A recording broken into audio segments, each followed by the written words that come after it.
የዳንጎቴ ሲሚንቶ ፋብሪካ በመስቀለኛ መንገድ ላይ ነው መሆኑ ተገለጸ።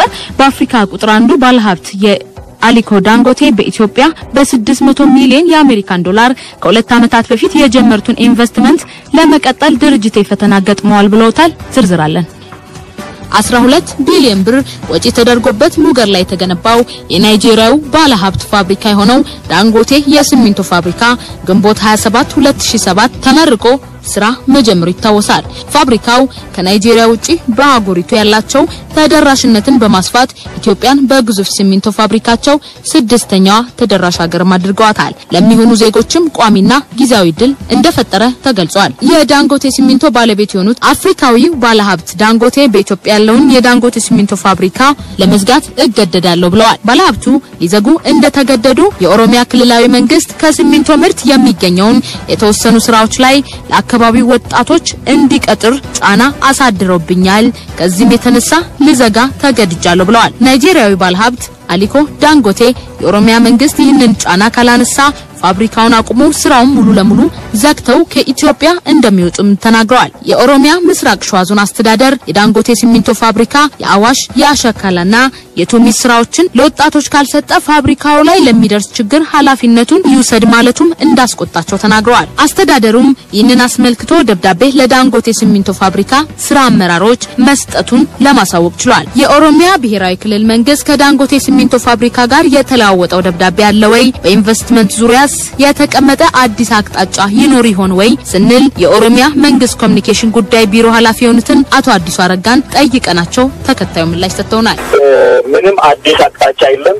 ኢንቨስትመንት ለሀገራችን ለክልላችን በጣም ያስፈልጋል። ኢንቨስትመንት የሚያመጣው ጥቅም ሁሉም ሰው የሚረዳው የሚገነዘበው ጉዳይ ነው። ከዚህ አንፃር የተቀመጠ ምንም አዲስ አቅጣጫ የለም።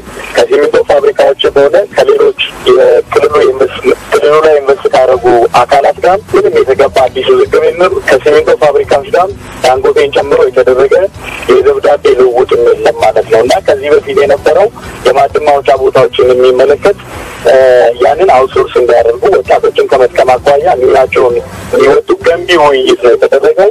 በራሳቸውን ኮንሰንት ጭምር ነው ማለት ነው። በራሳቸውን ፍቃድ ይህንን ማገዝ አለብን የሚል አቋም አንድ ብቻ አይደለም፣ ወደ 5 የሲሚንቶ ፋብሪካዎች እነዚህን አቋም ወስደው ወደ ስራ የተገባበት ሁኔታ ነው ያለው። ከዛ በኋላ ደግሞ ስምምነት ላይ ከተደረሰ በኋላ የሲሚንቶ ፋብሪካዎቹ በጣም ስሙዝ በሆነ ሁኔታ ስራቸውን እየሰሩ ተግባራቸውን እያከናወኑ ነው ያሉት። ወጣቶችን ደግሞ በዚህ አጋጣሚ ስራ ዕድል የተፈጠረላቸው ወጣቶች በገቡት ሁሉ መሰረት ለሲሚንቶ ፋብሪካዎች የሚያስፈልገውን ግብዓት በሚፈለገው ጥራት በሚፈለገው መጠን እያመረቱ ስራውን የስራ ዕድሉን እየተጠቀሙ ያለበት ሁኔታ ነው ያለው ማለት ነው። የክልሉ ኮሙኒኬሽን ይህንን ቢልም የዳንጎቴ ዋና ስራ አስፈጻሚ አድዊን ዲቫኩመር ግን የአካባቢው ወጣቶችን ቅጠሩ የሚል ጫና ደርሶብናል፣ ሆኖም ግን የማዕድን የህንጻና የኤስካቫተር ስራዎችን ለሌላ አሳልፎ መስጠት ድርጅታችንን ለውድቀት ስለሚያጋልጥ ልንተገብር እንደማንችል ገልጸናል ብለዋል። ይህ ግዙፍ ኩባንያ ከሀገር ሊወጣ መገደዱንና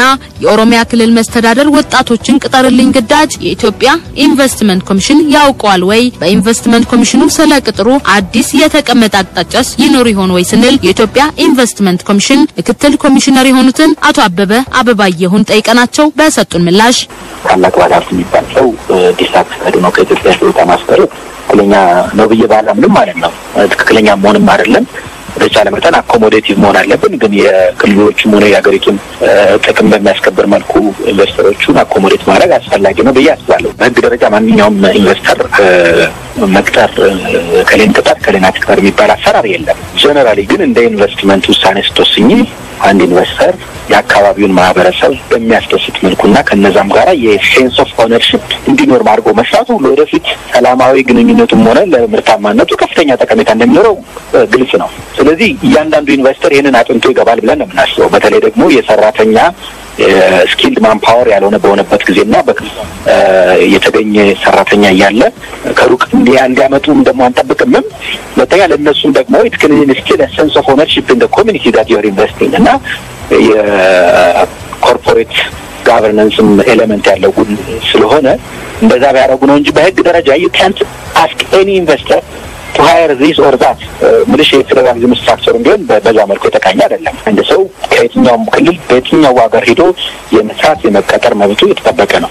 ጉዳዩን በክልሉ አላውቅም ባይነትና በኢንቨስትመንት ኮሚሽን አውቀዋለሁ ክትትል እያደረኩ ነው በሚሉት ሁለት በሆኑ ሐሳቦች ላይ ተንጠልጥሏል። በኢትዮጵያ ውጪ ባለሀብቶች የሚመሩ 15 ያክል ግዙፍ የሲሚንቶ ፋብሪካዎች ይገኛሉ። አንድ በአማራ ክልል፣ አንድ በድሬዳዋ ከተማ እንዲሁም አንድ በትግራይ ክልል ሲገኙ የተቀሩት በኦሮሚያና በአዲስ አበባ ዙሪያ የሚገኙ ናቸው። ሁለቱ የቻይና ኩባንያዎችና ዳንጎቴ ትልቁን ድርሻ ይዛሉ። ከዚህ ጋር በተያያዘ በናይጄሪያ የሲሚንቶ ፋብሪካ ያላቸው የአፍሪካ ትልቁ ባለሀብት ዳንጎቴ በዚህ ወር የዳንጎቴ ቢዝነስ ግሩፕ በኢትዮጵያ ለመስራት ተቸግሬያለሁ ባለበት ወር መጀመሪያ በናይጄሪያ የሚገኘውን ፋብሪካ ለማስፋፋት $249 ሚሊዮን ከቻይናው ሲኖማ ዓለም አቀፍ ኩባንያ ጋር መፈራረማቸው ይታወሳል። ከወራት በፊት የክልሉ መንግስት በክልሉ የሚሰማሩ ድርጅቶችን በህብረት ስራ ማህበር የተደራጁ ወጣቶችን በግብአት በማውጣት ዙሪያ ላይ እንዲሳተፉ የሚጠይቅ ረቂቅ ውል ተዘጋጅቶ ለድርጅቶቹ መቅረቡ ይታወሳል።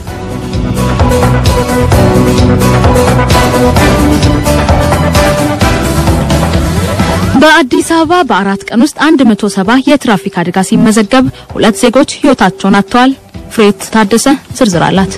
አዲስ አበባ በዚህ ሳምንት ብቻ 170 የትራፊክ አደጋዎች ደርሷል። በአዲስ አበባ በዚህ ሳምንት ከሰኞ እስከ ሐሙስ ባሉት ቀናት ውስጥ 2 የሞት አደጋ፣ ከባድ 11፣ ቀላል 1፣ በንብረት ላይ የደረሰ ደግሞ 156 በአጠቃላይ 170 አደጋዎች ደርሷል። የሞት አደጋ የደረሱበት ቦታ የካ ክፍለ ከተማ ወረዳ 7 በተለምዶ አድዋ ድልድይ አካባቢ ኮድ 3 A45440 AA ፒካፕ ከባልደራስ ኮንዶሚኒየም ወደ ዘሪሁን ህንጻ እያሽከረከረ ያለ መንገድ ሲያቋርጡ የነበሩ 3 ሰዎችን ገጭቶ ሁለቱ የሞት አደጋ ሲደርስባቸው አንደኛው ከባድ ጉዳት ደርሶበታል። መንስኤው ደግሞ ለእግረኛ ቅድሚያ ካለመስጠት እንደሆነ ተገልጿል። ሌላው የሞት አደጋ ጉለሌ ክፍለ ከተማ ወረዳ 2 በተለምዶ 3ኛ ሻለቃ በሚባለው አካባቢ ኮድ 2006016 AA ቮልስቫገን ከ6 ኪሎ ወደ ፈረንሳይ ለጋሲዮን እያሽከረከረ ያለ የሞት አደጋ አድርሷል ሲሉ የአዲስ አበባ ትራፊክ ጽሕፈት ቤት ረዳት ኢንስፔክተር አሰፋ መዝገቡ ለዛሚ ገልጸውልናል። ለመንገድ ትራፊክ አደጋ መባባስ የሰው ህይወት መጥፋትና ንብረት መውደም የአሽከርካሪዎች የስነ ምግባር ጉድለት ተጠቃሽ ምክንያት መሆኑንም አክለዋል። ጠጥቶ ማሽከርከር፣ ህግ መተላለፍ፣ ከተፈቀደው ፍጥነት በላይ መንዳትና የመንጃ ፍቃድ ሳይዙ ማሽከርከር አሽከርካሪዎች ከሚፈጽሟቸው የስነ ምግባር ጉድለቶች መካከል ተጠቃሽ ናቸው። በመሆኑም አሽከርካሪዎች፣ እግረኞችና የባለድርሻ አካላት የትራፊክ አደጋን ለመቀነስ በኃላፊነት ስሜት ማሽከርከር እንደሚገባቸው ተናግረዋል።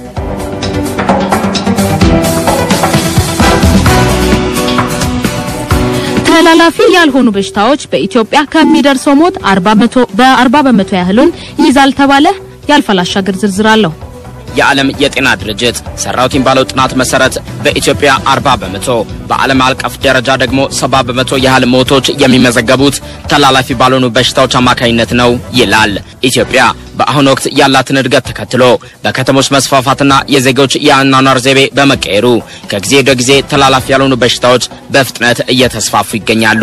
ከነዚህም በሽታዎች መካከል ስኳር፣ የደም ግፊት፣ ካንሰር፣ አስም፣ የጉሮሮ ህመምን ተከትሎ የሚከሰት የልብ በሽታና የአእምሮ ጤና በዋናነት ተጠቃሾቹም ናቸው። በሀገሪቱ የነዚህን በሽታዎች በመከላከልና በመቆጣጠር ረገድ ክልሎች በተለይም ታዳጊ ክልሎች በቂ ትኩረት ሰጥተው እየተንቀሳቀሱ እንዳልሆነም ይነገራል። ዶክተር ፋሲል ሽፈራው በዓለም የጤና ድርጅት ተላላፊ ያልሆኑ በሽታዎች አማካሪ ሲሆኑ ኢትዮጵያና መላው ዓለም ተላላፊ ያልሆኑ በሽታዎች እያደረሱ ያሉትን ጉዳት ይናገራሉ። በዓለም ላይ 70 በመቶ የሚሆነውን ሞት እያመጣ ነው በአሁን ሰዓት እነኝ ተላላፊ ያልሆኑ በሽታዎች። ወደ ኢትዮጵያ ደግሞ ስንመጣ ተላላፊ ያልሆኑ በሽታዎች 40 በመቶ ሞትን ያመጣሉ። 80 በመቶ የሚሆነው ሞት ከልብ በሽታ፣ ከካንሰር፣ ከሱካርና ከሳምባ በሽታዎች ጋር የተያያዘ ነው።